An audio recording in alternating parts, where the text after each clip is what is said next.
안녕하세요. 저는 국립생태원의 생태계 서비스를 연구하고 있는 권혁수입니다.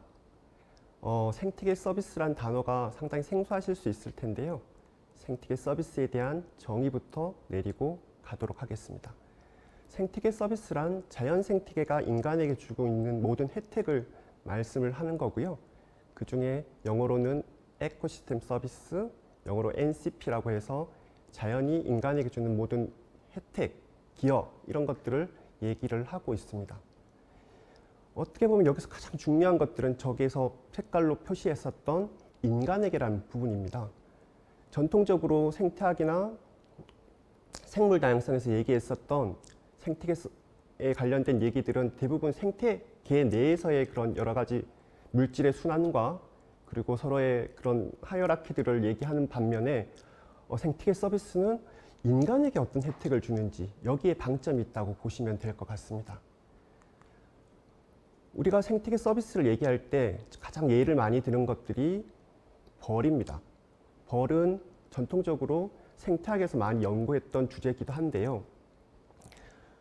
예전에 이제 생태학에서 연구를 할 때는 벌의 기능들에 중점을 많이 뒀죠. 전통적인 생태학 연구에서는 벌이 얼마나 날고 아니면 비행거리가 얼마나 되고 어떤 꽃들에 집중해서 방문하는지 그리고 집은 어디서 짓는지 이런 연구에 주로 방점이 있었다면 생태계 서비스 연구는 여기서 좀 더 나가서 인간에게 어떤 혜택이 있는지가 상당히 중점이 된 거죠.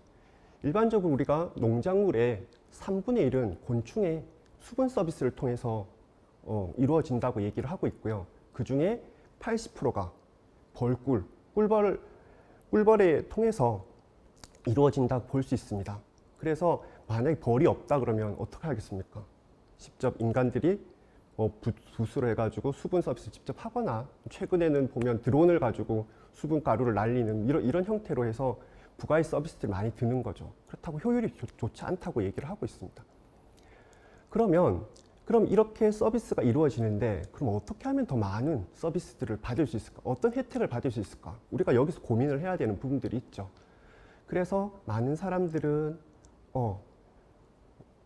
벌들이 좀 더 많이 방문하거나 아니면 주변에 양호한 서식지들이 있어서 야생 수분 매개 곤충들이 날아와서 좀 더 많은 수분 서비스를 하게 되면 많은 연구 결과에서 양질의 그리고 양도 많고 질도 많은 이런 과수들을 생산할 수 있게 되는 그런 효과들이 있습니다. 그런 혜택들을 받는 거죠, 농가에서.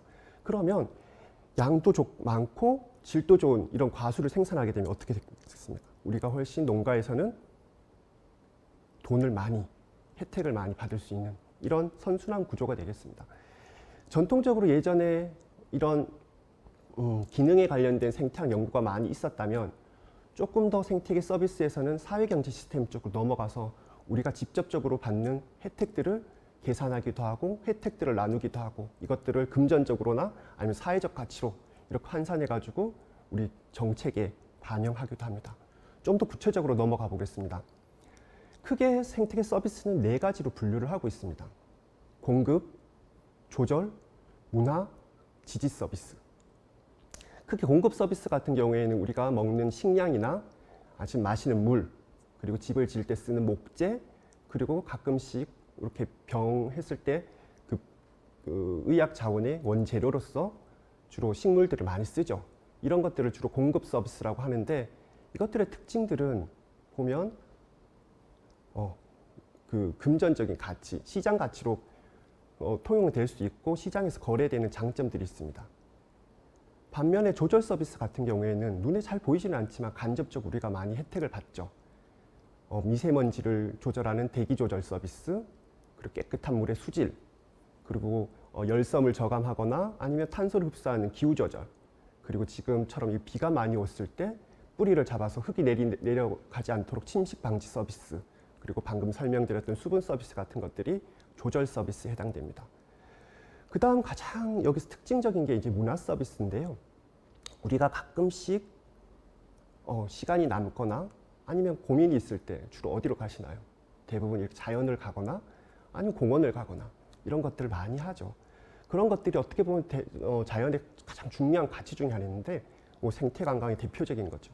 그래서 문화 서비스 같은 경우에는 휴양과 관광에 관련된 부분, 그리고 교육적 가치, 영적 가치, 그리고 자연이 예술에 영감을 주기도 하니까 영감의 가치, 이런 것들이 문화 서비스에 해당된다고 볼 수 있습니다. 그러나 이 공급, 조절, 문화 서비스 같은 경우에는 가장 근본이 되는 것들이 이 생물 다양성입니다. 건강한 생태계 건강성, 이런 것들을 지지 서비스라고 하는데요. 이 문화 공급 서비스, 조절 서비스, 문화 서비스도 이 건강한 생태계, 생물 다양성이 받쳐주지 않으면, 지지를 하지 않으면 양질의 서비스들을 제공받을 수 없게 되는 겁니다. 그래서 보면 이 부분들은 이제 조금 더 이제 진척을 해서 나가다 보면 환경 경제학자와 생태학자가 만나게 됩니다. 여기 보면 이제 이런 것들을 생태 자산 그리고 생태계 서비스로 나누게 되는 건데, 자산, 스탁 이런 것들이 되게 경제학 용어들이죠.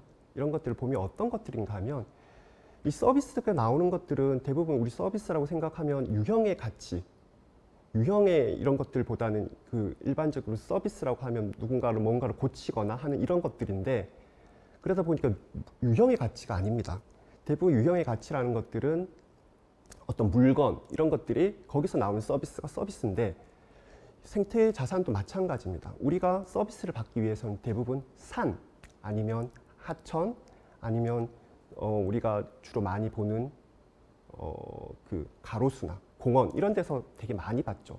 그래서 생태 자산이라고 하는 것들은 유형의 땅을 가지고 있거나 공간을 가지고 있는 것들을 주로 자산이라고 합니다. 이 자산들이 건강하게 되면 우리는 훨씬 많은 서비스들을 받을 수 있게 됩니다. 이 자산이 작게 되면, 자산이 작으면 그만큼 서비스도 작게 되고, 자산이 크면 그만큼 서비스도 크게 되는 이런 구조를 가지고 있습니다. 박경리 선생님께서 예전에 그 2002년에 세계 생태학회 기조연설을 하신 적이 있어요. 소설가인데도 불구하고 세계 생태학회 기조연설을 하셨는데, 이때 자연을 대한 인간의 태도에 대해서 언급하신 적이 있습니다. 이때 말씀하셨던 것들이 원금은 건드리지 말고 이자만 갖고 살아야 된다라고 얘기를 하고 있었습니다. 이때 말하는 원금이 앞서 말씀드렸던 생태 자산입니다. 우리가 더 이상 이 자연을 해치지 말고 자연에 있는 그대로도 가지고 서비스, 방금 얘기했던 이자가 어떻게 보면 서비스거든요. 그 서비스를 잘 운영해서 살아야 된다라고 얘기를 하고 있었습니다. 2002년을 기준으로 봤을 때 그때까지도 해서 지속 가능성에 대한 개념들을 잘 못 잡고 있었던 부분들이 있는데, 이때 박경리 선생님께서 원금은 건드리지 말고 이자만 갖고 살아야 된다, 이런 비유를 통해 가지고 그때 기립박수를 받았다는 그런 얘기가 있습니다. 근데 이게 좀 아이러니한 부분들이 있습니다. 자연이란 것들은 기본적으로 하나의 그 자산이란 것들을 가지고 있는데, 환경부에서는 크게 자연을 가치를 평가하는 여러 가지 평가 지도라는 것들이 있거든요. 그런 것들이 있을 때 보면 사람들이 좀 많이 있는 지역에 있어서의 자연의 가치들은 상당히 좀 낮게 평가를 하고 있어요. 보면 대부분들이 사람이 조금 적은 지역 이런 쪽에서는 낮고, 사람과 좀 멀리 떨어져 있는 솔직히 그 자연의 가치가 높은 그런 지역들에 상당히 높게 평가를 하고 있죠. 그러다 보니까 도시 내 자연들이 상당히 저평가되고 있는 아이러니가 발생하게 되는 거죠.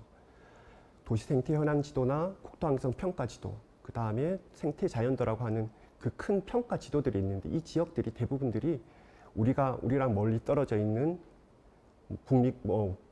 공원이나 국립공원이나 아니면 여러 가지 보호 지역들에 많이 쏠려져 있는 거죠. 그러다 보니까 실질적으로 우리가 거기서 혜택을 받는지 여기에 의문을 가질 수밖에 없게 되는 거죠.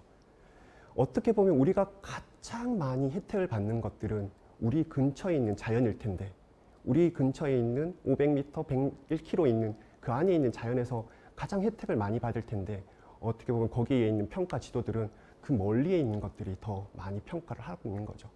그 이유는 생물 다양성을 평가했기 때문에 그렇습니다. 그렇지만 생태계 서비스를 평가한다면 어떻게 보면 도시 내의 생태계를 훨씬 더 잘 평가할 수 있지 않을까라는 생각을 하게 됩니다. 앞서 생태계 서비스 정의에 대해서 말씀드렸듯이 자연이 인간에게 주는 혜택이라고 말씀드린 적이 있습니다. 어떻게 보면 그 인간이라고 하는 것들은 우리 주변에 어떤 자연이 얼마나 많은지 여기에 기여를 받는 거죠. 그래서 훨씬 우리가 항상 바라보는 뭐 한라산이나 설악산 여기서 갈 수 없는 거기보다 어떻게 보면 우리 주변에 있어서의 담장 밑에 꽃이나 아니면 가로수 근처에 있는 근린공원에서 훨씬 더 생태계 서비스를 많이 받는 그런 게 되지 않는가 싶습니다. 지금 이 지도 같은 경우에는 국립생태원이랑 국민대에서 녹지에 대한 접근성에 대한 평가들을 좀 한 적이 있었거든요. 우리가 녹지가 충분히 제공되고 있는가 이 부분에 대해서 좀 고민해 볼 필요가 있는데요. 앞서 얘기 드렸던 우리가 가까이 있는 자연들, 가까이 있는 녹지들이 충분히 제공되어 있는가 이 부분에 대한 고민들이 잠시 필요하겠죠.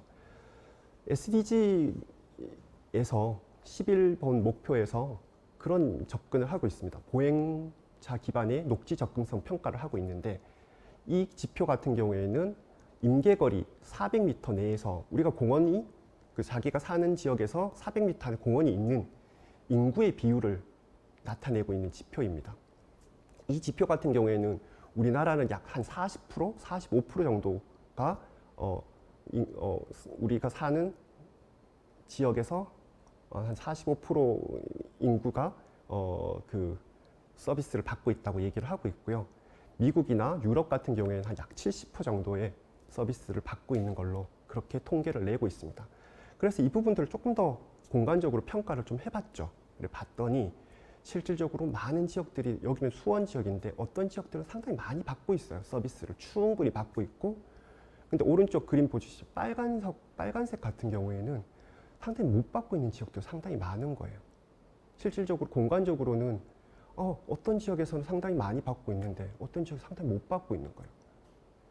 이게 우리가 도시 내에서 작은 녹지 그리고 중요한 녹지 부분들에 대한 서비스들이 충분히 제공되고 있는가, 우리가 서비스를 충분히 받고 있는가 이런 것들을 고민해 볼 때 이러한 접근들은 상당히 중요할 것이라고 생각됩니다. 도시 내 자연을 잘 가치를 평가하기 위해서는 우리가 생태계 서비스를 평가해야 된다. 이런 말씀을 드리고 싶습니다. 마지막으로 저는 이 기회를 통해 가지고 우리 주변의 가로수 그리고 공원 그리고 담벼락에 있는 작은 꽃 이런 것들을 통해 가지고 우리가 실질적으로 어떠한 혜택을 받고 있는지 그런 것들을 생각하는 소중한 기회가 되었으면 합니다. 예, 감사합니다.